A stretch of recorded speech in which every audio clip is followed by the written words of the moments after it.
पंजाब कांग्रेस के प्रदेश प्रभारी भूपेश बघेल जी एक बार फिर पंजाब दौरे पर पंजाब पहुंच रही हैं और उनके इस दौरे को लेकर काफी चर्चाएं तेज हो चुकी हैं कि वो एक बार दोबारा फिर पंजाब किस लिए पहुंच रही हैं। हालांकि वो कुछ दिन पहले भी यहाँ पे 5 दिन बताकर गए थे। कांग्रेस पार्टी के जो पंजाब के नेता हैं उनके साथ उनकी लंबी बातचीत हुई थी, लेकिन दोबारा वो किस पर्पज को लेकर पंजाब आ रहे हैं बातचीत करते हैं हमारे साथ अभी आम आदमी पार्टी के state spokesperson advocate Vikramjit Pasi ji मौजूद है, बात करते हैं। सर, हमारे चैनल पर आपका स्वागत है जी। धन्यवाद आपका, आपको भी और आपके सभी श्रोताओं को नमस्कार। सर, कैसे मानते हैं आपकी जो अभी भूपेश बघेल जी एक बार दोबारा पंजाब दौरे पर हैं, कैसा मानते हैं कि उनका दोबारा आने की क्या जरूरत पड़ रही है? देखिए, सबको पता है कि कांग्रेस बहुत बड़ी फूट के टूट के कगार पर है और ये किसी टाइम भी बगावत का रूप ले सकती है। और भूपेश बघेल जी पहले भी 5 दिन यहाँ लगा के गए, कहते 4.5 दिन तो वो एक ही धड़े राजा वड़िंग जी के धड़े के साथ घूमते रहे और आधा दिन शायद चन्नी धड़े को दिया और वो भी कहते बाइकाट में चला गया। और भूपेश बघेल जी तो खुद धड़ेबंदी के सिरमौर रहे हैं। इनके अपने राज्य में इनका टी.एस. सिंहदेव के साथ पूरी धड़ेबंदी का मामला चलता रहा है, जो डिप्टी मुख्यमंत्री भी बने थे। और यहाँ पे भी पंजाब कांग्रेस के नेताओं ने बड़े इल्ज़ाम लगाए हैं कि भूपेश बघेल जी धड़ेबंदी में राजा वड़िंग की मदद करते हैं। सो वो आ रहे हैं, उनकी पार्टी का वैसे तो अंदरूनी मामला है, पर एक क्वेश्चन हर पंजाबी पूछ रहा है। जब कभी मनीष सिसोदिया जी पंजाब आए या अरविंद केजरीवाल जी पंजाब आए, कांग्रेस ही बड़ा उछल उछल के कहते थे जी दिल्ली वाले आ गए। अब तो कांग्रेस 1 महीने से लगातार दिल्ली ही बैठी है पंजाब की सारी, और एक चुटकी मारते हैं दिल्ली वाले, पूरी पंजाब कांग्रेस लीडरशिप भागी जाती है दिल्ली। अब ये बता दीजिए कि भूपेश बघेल जी कोटकपुरा से हैं या मेरे नज़दीकी गांव जंगपुरा से हैं? वो भी तो छत्तीसगढ़ से हैं। और अब कांग्रेसी नेता जो ऐसी बातें करते थे, अब वो क्या कहेंगे? दूसरी बात, भूपेश बघेल जी के दौरे का कारण सबको जो नज़र आ रहा है वो इनकी फूट भी हो सकती है। और दूसरा, एक आपको याद होगा कुलदीप जी, नवजोत कौर सिद्धू जी ने कहा था कि सीएम फेस बनने के लिए 500 करोड़ चाहिए, और फिर सुनील जाखड़ जी ने कहा था 350 करोड़। तो ये 10 दिन का दौरा है भूपेश बघेल जी का। अब इन 10 दिन में कौन से इलाके से कितना अटैची जाएगा, कौन सी टिकट के लिए कौन कितना देगा, कहीं ऐसी बातें तो नहीं होनी। क्योंकि इन 10 दिन के दौरे में एक चीज़ तो कांग्रेस हार मान चुकी है, माझा क्षेत्र में, वहाँ एक दिन भी नहीं जा रहे। दोआबा में भी सिर्फ एक एरिया में जा रहे हैं, एक कॉन्स्टिट्यूंसी में जा रहे हैं, बाकी सारा मालवा में। यानी दोआबा और माझा कांग्रेस पहले ही हार मान चुकी है। अब इनको लगता है कि मालवा में देखो क्या हो सकता है। और वो जो मैं अटैची वाली बात कह रहा हूँ, वो भी एक सोचने का विषय तो है कि कहीं इतने दिन, जो 10 दिन रहना है, क्या होगा, क्या पर्दे पीछे होगा, ये बहुत ही देखने वाला विषय होगा। और देखते हैं कल कोई फिर नवजोत को सिद्धू की तरह खुल के सामने आ जाए और बताए कि जी ये कुछ हुआ था। बिल्कुल। और कि सब क्या मानते हैं कि जैसे कि भूपेश बघेल जी दोबारा आ रही हैं, क्या आम आदमी पार्टी को भी अपनी गतिविधियां बढ़ानी चाहिए? आम आदमी पार्टी तो पहले दिन से लोगों की सेवा में अपनी गतिविधियां कर रही है। ये आम आदमी पार्टी की सरकार है जिसने सभी गारंटियां पूरी की हैं, वरना पिछली सरकार, ये कांग्रेस जब 2017 से 2022 में सत्ता में थी, घर घर नौकरी के फार्म बांटे थे, कहते थे घर घर नौकरी देंगे, दी नहीं दी। कहते जिनको नौकरी नहीं मिलेगी बेरोजगारी भत्ता देंगे, दिया नहीं दिया। उल्टा आम आदमी पार्टी की सरकार ने पहले साल ही 2022 से ही हर घर को 300 यूनिट फ्री बिजली देने का काम किया।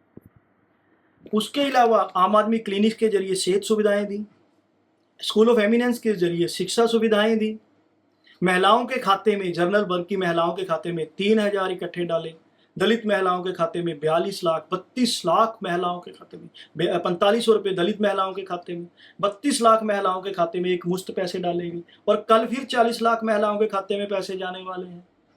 इसके अलावा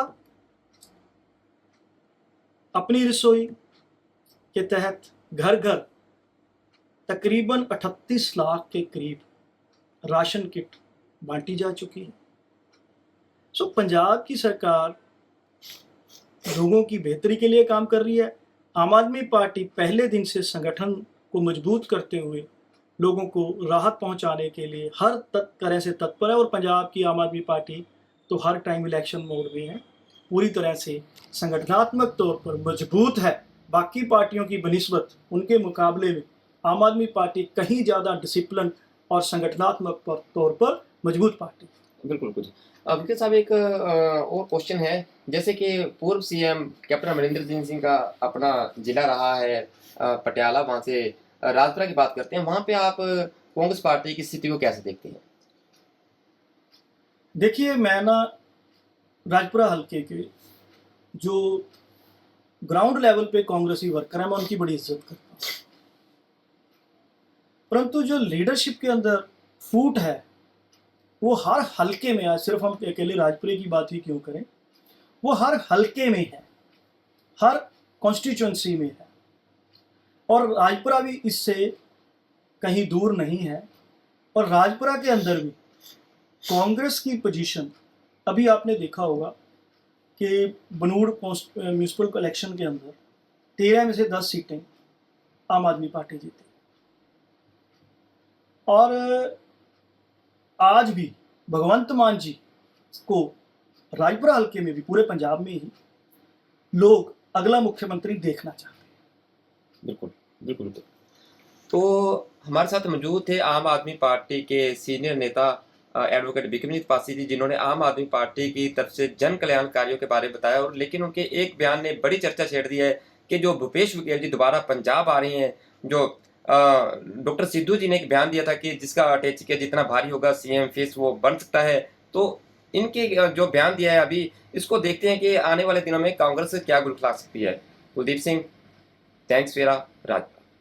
पंजाब कांग्रेस के प्रदेश प्रभारी भूपेश बघेल जी एक बार फिर पंजाब दौरे पर पंजाब पहुंच रही हैं, और उनके इस दौरे को लेकर काफी चर्चाएं तेज हो चुकी हैं कि वो एक बार दोबारा फिर पंजाब किस लिए पहुंच रही हैं। हालांकि वो कुछ दिन पहले भी यहाँ पे 5 दिन बताकर गए थे, कांग्रेस पार्टी के जो पंजाब के नेता हैं उनके साथ उनकी लंबी बातचीत हुई थी, लेकिन दोबारा वो किस पर्पस को लेकर पंजाब आ रहे हैं, बातचीत करते हैं हमारे साथ अभी आम आदमी पार्टी के state spokesperson advocate Bikramjit Pasi ji मौजूदा बात करते हैं। सर, हमारे चैनल पर आपका स्वागत है जी।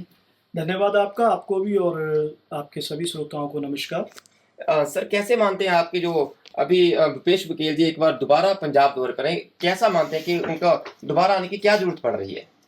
देखिए, सबको पता है कि कांग्रेस बहुत बड़ी फूट के टूट के कगार पर है, और ये किसी टाइम भी बगावत का रूप ले सकती है। और भूपेश बघेल जी पहले भी 5 दिन यहाँ लगा के गए, कहते 4.5 दिन तो वो एक ही धड़े राजा वड़िंग जी के धड़े के साथ घूमते रहे, और आधा दिन शायद चन्नी धड़े को दिया, और वो भी कहते बाइकाट में चला गया। और भूपेश बघेल जी तो खुद धड़ेबंदी के सिरमौर रहे हैं, इनके अपने राज्य में इनका टी.एस. सिंह देओ के साथ पूरी धड़ेबंदी का मामला चलता रहा है, जो डिप्टी मुख्यमंत्री भी बने थे। और यहाँ पे भी पंजाब कांग्रेस के नेताओं ने बड़े इल्ज़ाम लगाए हैं कि भूपेश बघेल जी धड़ेबंदी में राजा वड़िंग की मदद करते हैं। सो वो आ रहे हैं, उनकी पार्टी का वैसे तो अंदरूनी मामला है, पर एक क्वेश्चन हर पंजाबी पूछ रहा है। जब कभी मनीष सिसोदिया जी पंजाब आए या अरविंद केजरीवाल जी पंजाब आए, कांग्रेस ही बड़ा उछल उछल के कहते थे जी दिल्ली वाले आ गए। अब तो कांग्रेस 1 महीने से लगातार दिल्ली ही बैठी है पंजाब की सारी, और एक चुटकी मारते हैं दिल्ली वाले, पूरी पंजाब कांग्रेस लीडरशिप भागी जाती है दिल्ली। अब ये बता दीजिए कि भूपेश बघेल जी कोटकपुरा से हैं या मेरे नज़दीकी गांव जंगपुरा से हैं, वो भी तो छत्तीसगढ़ से हैं। और अब कांग्रेसी नेता जो ऐसी बातें करते थे, अब वो क्या कहेंगे? दूसरी बात, भूपेश बघेल जी के दौरे का कारण सबको जो नज़र आ रहा है वो इनकी फूट भी हो सकती है। और दूसरा, एक आपको याद होगा कुलदीप जी, नवजोत कौर सिद्धू जी ने कहा था कि सीएम फेस बनने के लिए 500 करोड़ चाहिए, और फिर सुनील जाखड़ जी ने कहा था 350 करोड़। तो ये 10 दिन का दौरा है भूपेश बघेल जी का। अब इन 10 दिन में कौन से इलाके से कितना अटैची जाएगा, कौन सी टिकट के लिए कौन कितना देगा, कहीं ऐसी बातें तो नहीं होनी। क्योंकि इन 10 दिन के दौरे में एक चीज़ तो कांग्रेस हार मान चुकी है, माझा क्षेत्र में, वहाँ एक दिन भी नहीं जा रहे। दोआबा में भी सिर्फ एक एरिया में जा रहे हैं, एक कॉन्स्टिट्यूंसी में जा रहे हैं, बाकी सारा मालवा में। यानी दोआबा और माझा कांग्रेस पहले ही हार मान चुकी है। अब इनको लगता है कि मालवा में देखो क्या हो सकता है। और वो जो मैं अटैची वाली बात कह रहा हूँ, वो भी एक सोचने का विषय तो है कि कहीं इतने दिन जो 10 दिन रहना है, क्या होगा, क्या पर्दे पीछे होगा, ये बहुत ही देखने वाला विषय होगा। और देखते हैं कल कोई फिर नवजोत को सिद्धू की तरह खुल के सामने आ जाए और बताए कि जी ये कुछ हुआ था। बिल्कुल, बिल्कुल। और वकील साहब क्या मानते हैं कि जैसे कि भूपेश बघेल जी दोबारा आ रही हैं, क्या आम आदमी पार्टी को भी अपनी गतिविधियाँ बढ़ानी चाहिए? आम आदमी पार्टी तो पहले दिन से लोगों की सेवा में अपनी गतिविधियां कर रही है। ये आम आदमी पार्टी की सरकार है जिसने सभी गारंटियां पूरी की हैं, वरना पिछली सरकार ये कांग्रेस जब 2017 से 2022 में सत्ता में थी, घर घर नौकरी के फार्म बांटे थे, कहते थे घर घर नौकरी देंगे, दी नहीं दी। कहते जिनको नौकरी नहीं मिलेगी बेरोजगारी भत्ता देंगे, दिया नहीं दिया। उल्टा आम आदमी पार्टी की सरकार ने पहले साल ही 2022 से ही हर घर को 300 यूनिट फ्री बिजली देने का काम किया। उसके अलावा आम आदमी क्लिनिक के जरिए सेहत सुविधाएं दी, स्कूल ऑफ एमिनेंस के जरिए शिक्षा सुविधाएं दी, महिलाओं के खाते में, जनरल वर्ग की महिलाओं के खाते में 3,000 इकट्ठे डाले, दलित महिलाओं के खाते में 42 लाख, 32 लाख महिलाओं के खाते में 4500 रुपये दलित महिलाओं के खाते में, 32 लाख महिलाओं के खाते में एक मुश्त पैसे डालेगी, और कल फिर 40 लाख महिलाओं के खाते में पैसे जाने वाले हैं। इसके अलावा अपनी रसोई के तहत घर घर तकरीबन 38 लाख के करीब राशन किट बांटी जा चुकी है।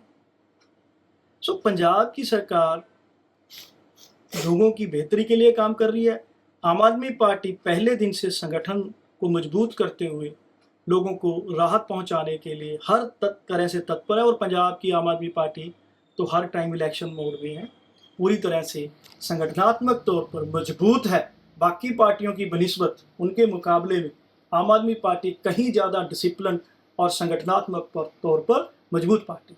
बिल्कुल, कुछ वकील साहब एक और क्वेश्चन है, जैसे कि पूर्व सीएम कैप्टन अमरिंदर सिंह का अपना जिला रहा है पटियाला, वहाँ से राजपुरा की बात करते हैं, वहाँ पे आप कांग्रेस पार्टी की स्थिति को कैसे देखते हैं?